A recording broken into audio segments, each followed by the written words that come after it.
Hey guys, Bushcraft 412. Today I want to show you the gun collection. I had a little bit of floor space open now that the move's pretty much done, and I've wanted to do this for a while and just never really had the room with the old apartment. So here we go. Just want to lay everything out and just give you a quick, 10-20 seconds on each gun. And in the end, I'm doing it because I'm actually going to be buying another gun in probably about 2 weeks. So I was hoping to get some recommendations. Up top here, we have the AR-15 that I built, which is kind of a cheater build. I built the lower and then just bought a pre-assembled upper. 24-inch bull barrel. Cost me about $750 altogether, so nice little project gun. It shoots quite a shooter. Below that, we have the Savage Access in 30-06. That is my go-to deer gun. It shoots pretty consistent groups of around an inch. Depending on the ammo, some ammo is 2 to 3 inches, some is sub MOA. Really nice little gun, and I picked it up for $275 about 2 years ago. So nice little cheap budget deer gun. Love it. Below that we have the Savage Model 64 22 semi-automatic. Very nice little budget gun at about $140, $150. I think mine might have been $180, but it came with a scope. It was kind of cheap, but really good shooter. Actually, its accuracy is very good. I got that BSA scope that's got the bullet compensator for the 22. Really like it. Use it a lot for small game and just plinking at the range. Excuse me. Below that, we have the Russian M44. Really glad I picked this up when I did. I got that sucker for $79 at the gun show, maybe like 5, 6, 7, 8 years ago, who knows. Now I see him at the gun shows going for $200 and $300. Great mosin nagant. Shoots 7.62 by 5.4, World War II era rifle. Great rifle. Love bringing it to the range and shooting it. One of my favorite shooters. Lot of rounds through it and really love it. $79. Holy cow! I should have bought 3 of these suckers.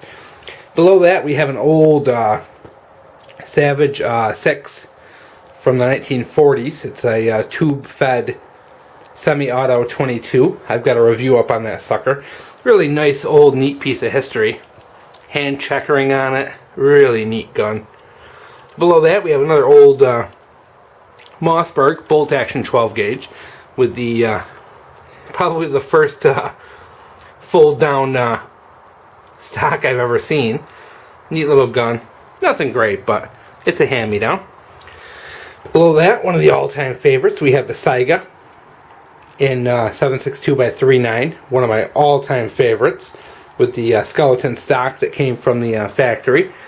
I put a little side mount. I got a whole bunch of videos on this gun. Some videos of me shooting it, all about the scope setup. So if you have any questions on that gun, see the videos I already have on my channel, because I go over this gun quite a bit as to the stock and the scope setup.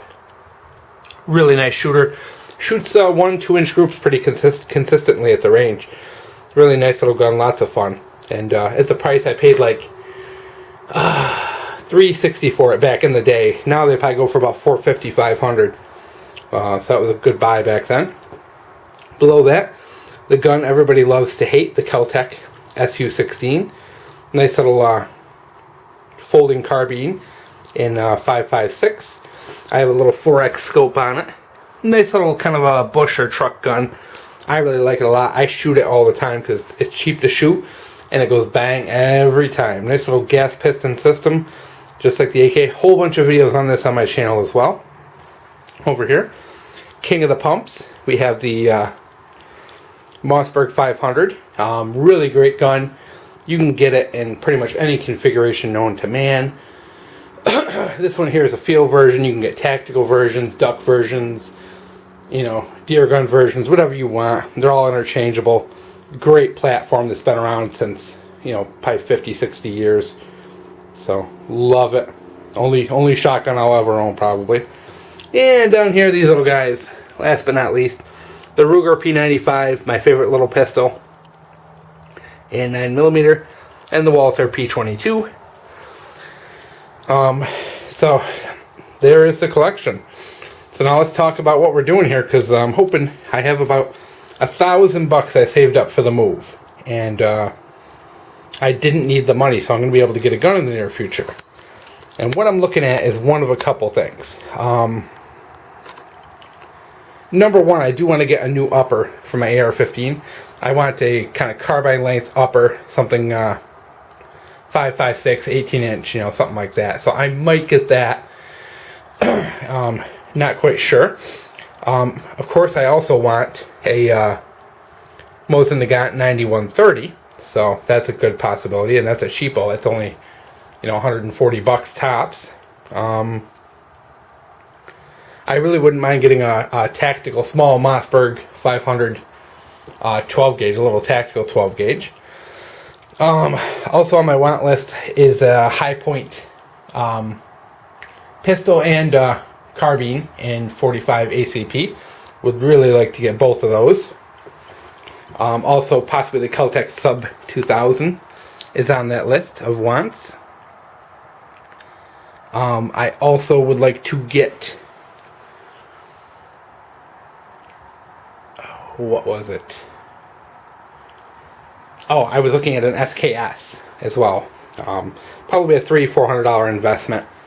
They're probably more like $400, $450, depending on how well I shop around. So I'm definitely open to suggestions. I'm considering also the Ruger LC9. I'd like to get another 9mm pistol. All I really want is a 9mm pistol and I think a 45 ACP, and I could be happy with that. So I'd definitely love to hear some suggestions as to what I could buy. So feel free to leave some comments.